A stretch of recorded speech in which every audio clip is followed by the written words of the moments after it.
गेल्या वेळेला ओमदादासाठी आलो होतो, तुडुंब भरलेलं होतं आणि तेव्हा तुम्ही मला वचन दिलं होतं की ओमदादाला विजयी करणार. खरं म्हणजे मला पण आता जरा थोडीशी ऑपरेशन नंतर अडचण होते, नाहीतर धाराशिवकरांना मला साष्टांग दंडवतच घालायचंय. कारण तुम्ही तुमची निष्ठा ढळू दिली नाही. बाकी इकडे तिकडे गद्दारी झाली, अगदी परांड्यामध्ये सुद्धा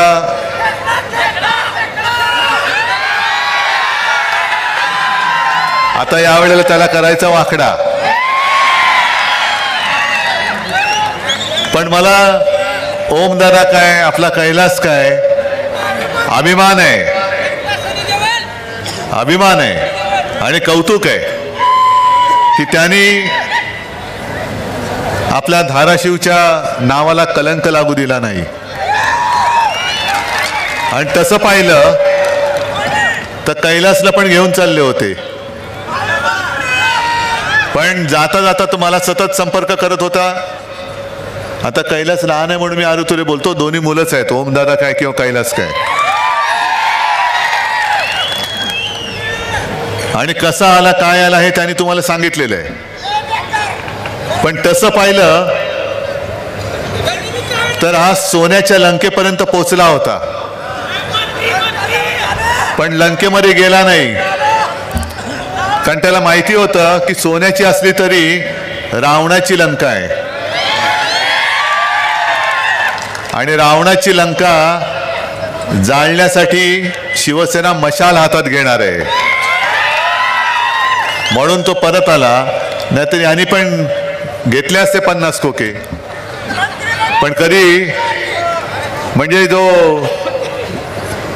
असाच जो काय माल असतो तो विकला जातो, पण निष्ठा कधी विकली जाऊ शकत नाही आणि निष्ठा कोणी विकत घेऊ शकत नाही. आज तसं पाहिलं तर मला जास्त काय बोलण्याची गरज नाही, कारण तुम्ही सगळे ठरवून आलेलाच आहात. आणि इथून मला जायचं बार्शीला, आणि मगाशी बघितलं एवढे प्रवेश चाललेत, एवढे प्रवेश चाललेत की जणू काही कुठलं धरणच फुटलंय आणि हा सगळा भगवा लोंढा आपल्याकडे येतोय. आणि याच गोष्टीचं मला आश्चर्य पण वाटतं आणि अभिमान पण आहे.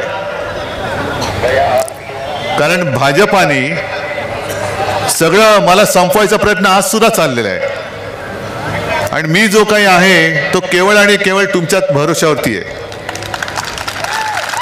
तुम्ही जोपर्यंत मला साथ सोबत द्याल तोपर्यंत माझं अस्तित्व आहे आणि तुम्ही जेव्हा माझा हात सोडाल तेव्हा मी अस्तित्वात राहणार नाही.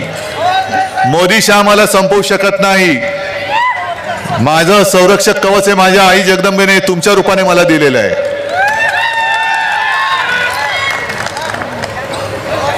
आता निवडणुका जवळ आल्यानंतर यांचे दौरे वाढत आहेत.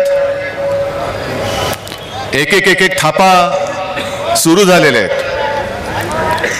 आपण आपला वचननामा दिलेला आहे. महाविकास आघाडीचा सुद्धा जाहीरनामा प्रसिद्ध झालेला आहे आणि महायुतीचा जुमलानामा प्रसिद्ध झालेला आहे.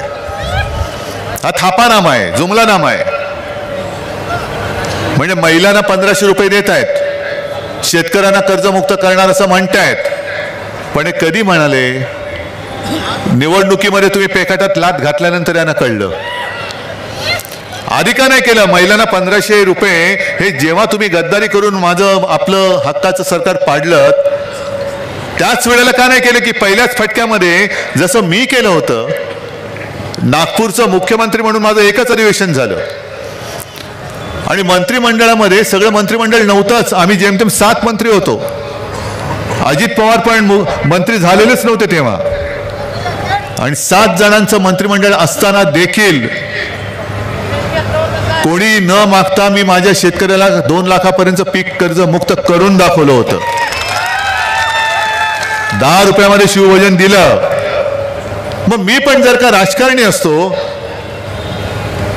तर मी सुद्धा केलं असतं ना की बघू ना निवडणूक आल्यानंतर थापा मारायला काय जाते.